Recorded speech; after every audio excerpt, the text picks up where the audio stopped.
बिस्मिल्लाहिर्रहमानिर्रहीम। अस्सलाम वालेकुम यूनिवर्सिटी कुकिंग यूट्यूब चैनल पर आपको खुश आमदीद। आज फिर से मैं हाजिर हुई हूँ इस लेवल के चने की रेसिपी के साथ कि इसका टेस्ट, फ्लेवर और खुशबू पाए को भी पीछे छोड़ जाएगा। इसका शोरबा इतना गाढ़ा और क्रीमी होगा कि कहीं आपको टमाटर या प्याज नज़र नहीं आएगा। कौन से स्पेशल राज हैं जो मैं आपको बताने जा रही हूँ, कौन सा ऐसा मसाला है जो इसमें डालेंगे तो ये पाए की खुशबू को भी पीछे छोड़ जाएगा। बहुत राज की बात है जो मैं आपको बताने जा रही हूँ। वीडियो को अंत तक देखिएगा। चलते हैं रेसिपी की तरफ। रेसिपी शुरू करने से पहले मेरी आपकी से एक छोटी सी रिक्वेस्ट है, चैनल पर नया है तो चैनल को सब्सक्राइब कर लें और वीडियो के अंत तक देखा करें ताकि आप इसके हर राज से अच्छी तरह से वाकिफ़ हो सकें। तो चलते हैं, हम शुरू करते हैं। बिस्मिल्लाहिर्रहमानिर्रहीम। इधर मैंने सबसे पहले हाफ़ के जी काले चने लिए हैं जिनको मैंने अच्छा सा साफ़ कर लिया है। चनों को साफ़ करना बहुत ज़रूरी होता है। अक्सर होता औकात इनमें छोटे छोटे पत्थर भी होते हैं, तो इनको मैंने इधर अच्छा सा धो लिया। धो के इनको मैंने भिगो दिया है। तो ये देखें, इनको मैंने तकरीबन 7 से 8 घंटे तक भिगो के रखा था। तो ये देख सकते हैं आप, हमारे चने जो है ये काफ़ी हद तक ये फूल चुके हैं। तो अब जो है हम शुरू करते हैं इनको पकाना। तो इधर जो है मैंने कुकर लिया है। तो सबसे पहले कुकर के अंदर मैंने वो जो चने तकरीबन 7-8 घंटे पहले भिगो के रखे थे और ये काफ़ी फूल चुके हैं, इसके अंदर डाल दूँगी। चने मैंने कुकर के अंदर डाल दिए हैं। तो अब मैं इसमें कुछ और मसाले डालूँगी। तो इधर ये मेरे पास हैं 3 बड़े साइज़ के प्याज। तो ये मैंने इसको काट लिया। तो अब इसके अंदर प्याज डाल दूँगी। प्याज इसमें ज़्यादा डालना है क्योंकि हमने इसका शोरबा अच्छा सा गाढ़ा सा तैयार करना है। और ये मेरे पास हैं 3 टमाटर जो मैंने काट लिए हैं, उनको भी मैंने इसके अंदर डाल दिया है। और साथ ही अब इसके अंदर डाल दूँगी, ये है मेरे पास सब्ज़ मिर्चें। तो सब्ज़ मिर्चें मेरे पास तकरीबन 8-10 सब्ज़ मिर्चें हैं। तो ये मैं इसके अंदर सब्ज़ मिर्चें डाल दूँगी। सब्ज़ मिर्चें भी मैंने इसके अंदर डाल दी हैं। तो अब ये है मेरे पास लहसुन। लहसुन के मेरा जो है मैं इसी तरीके से साबुत ही डाल दूँगी। इसके जगह मैं इस तरीके से पूरे डाल दूँगी। इसको मैंने कूटा नहीं है। ये मैंने इसके अंदर डाल दिए हैं। तो और साथ ही अब इसमें जाएगा अदरक। अदरक को मैंने बारीक कूट लिया है क्योंकि अदरक जो है वो सालन के अंदर गलता नहीं है। लहसुन मैंने पूरे डाल दिए हैं, बाकी सारी चीज़ें इस तरीके से डाल दी हैं, लेकिन अदरक मैंने उसको बारीक पीस के डाला है। और ये मेरे पास 1 टीस्पून भर के मैं रेड मिर्चों का पाउडर इसमें डाल दूँगी। और साथ ही ये मेरे पास है हल्दी पाउडर, 1 टीस्पून हल्दी पाउडर इसमें जाएगा। और 1 टीस्पून इसमें जाएगा खुशक धनिया। और 1 टीस्पून भर के नमक का मैं इसमें डाल दूँगी। तो ये सारे मसाले जो हैं मैंने इधर कुकर के अंदर डाल दिए हैं। तो अब मैं इसके अंदर डाल दूँगी पानी। ये मेरे पास बड़ा बाउल है जिसको मैंने भर के पानी का इसके अंदर मैंने डाल दिया है। तो ये मैंने इसलिए बड़ा बाउल इसमें पानी का डाला है क्योंकि हमने इसमें इसलिए डाला है क्योंकि इसके साथ एक तो चने भी गल जाएंगे, दूसरा इसमें जो है शोरबा जो है वो भी जितना हमें चाहिए वो भी रह जाएगा। अब मैंने इस कुकर का जो है अच्छा सा ढक्कन बंद कर दिया है। इसको मैं चूल्हे पर रख दूँगी। इसको मैं तकरीबन 45 मिनट तक इसे पकाऊंगी, जब तक कि हमारे चने भी अच्छे से गल जाएंगे।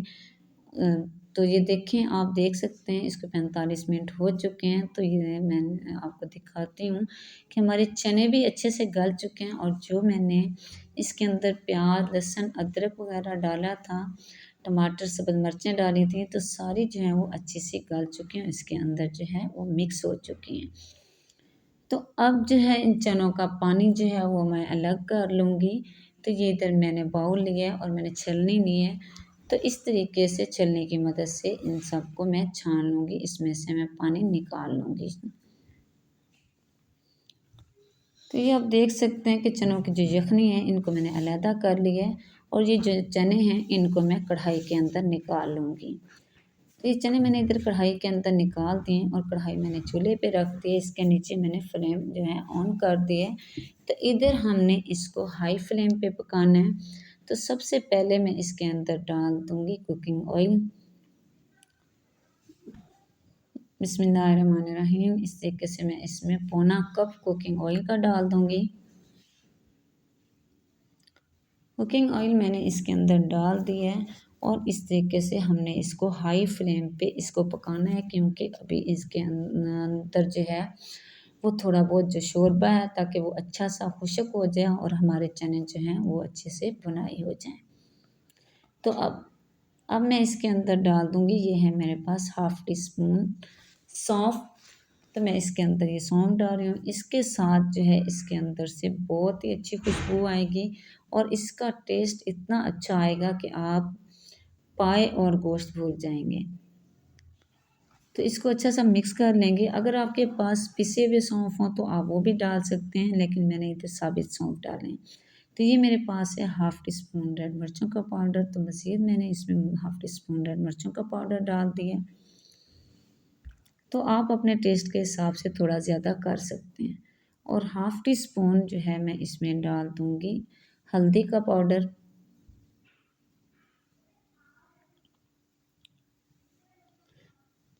तो हल्दी भी मैंने इसमें हाफ़ टी स्पून डालनी है। तो अब मैं इसको अच्छा सा मिक्स कर लूँगी और इसी तरीके से हमने इसको जो चनों को भुनाई करनी है।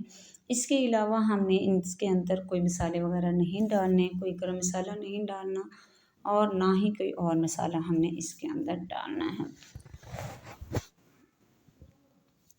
तो इसकी हमने इतनी देर तक भुनाई करनी है जब तक कि चनों का पानी जो है वो अच्छा सा खुश्क हो जाए और चने जो है वो घी छोड़ दें। तो अब इसके अंदर मैंने 4 से 5 सब्ज़ मिर्चें मज़ीद डाल दी हैं। तो इसकी हम इसी तरीके से भुनाई करते रहेंगे। जब हम भुनाई कर रहे होंगे तो ये बहुत ही इस तरीके से भुने हुए चने जो हैं बहुत मज़े के लगते हैं। तो बच्चे जो है बड़ी फरमाइश से जो है इसमें से चने जो है भुने हुए चने लेते हैं। तो अब इसके अंदर वो मैं शोरबा डाल दूँगी जो मैंने चनों का निकाल के रखा था। शोरबा भी मैंने इसके अंदर डाल दिया है। तो मज़ीद हम इसको 5 मिनट तक इसी तरीके से पकाएंगे जब तक कि हमारा शोरबा अच्छा सा मज़ीद गाढ़ा हो जाएगा। ज़्यादा देर हमने इसको नहीं पकाना, क्योंकि हमारा शोरबा पहले ही पका हुआ है। तो ये देख सकते हैं आप, इसे 5 मिनट हो चुके हैं। तो हमारा ये शोरबा जो है माशाल्लाह बहुत गाढ़ा हो चुका है और ये हमारा सालन बहुत ही क्रीमी तैयार हो चुका है। इसका नीचे फ्लेम में बंद कर दूँगी। तो अब चलते हैं इसके फाइनल लुक की तरफ। इधर मैंने प्लेट ली है, तो इसके अंदर जो है मैं इसको डाल देती हूँ। बिस्मिल्लाहिर्रहमानिर्रहीम। ये देखें माशाल्लाह माशाल्लाह, आप देख सकते हैं कि हमारे चने जो हैं बहुत ही मज़े के, बहुत टेस्टी तैयार हो चुके हैं और इनके अंदर से बहुत अच्छी खुशबू आ रही है जो मैं आपको बयान नहीं कर सकती। तो जब आप इस तरह के चने पकाएंगे तो आप गोश्त और पाए भूल जाएंगे। उम्मीद करूँगी आज की रेसिपी आपको बहुत पसंद आई होगी। अगर रेसिपी पसंद आई है इसे लाइक करना, शेयर करना और सब्सक्राइब करना ना भूला करें। सब्सक्राइब करना आप हर दफ़ा भूल जाते हैं। इजाज़त चाहूँगी सिटी कुकिंग यूट्यूब चैनल की तरफ से। अगली वीडियो तक के लिए अल्लाह हाफ़िज़। अस्सलाम वालेकुम।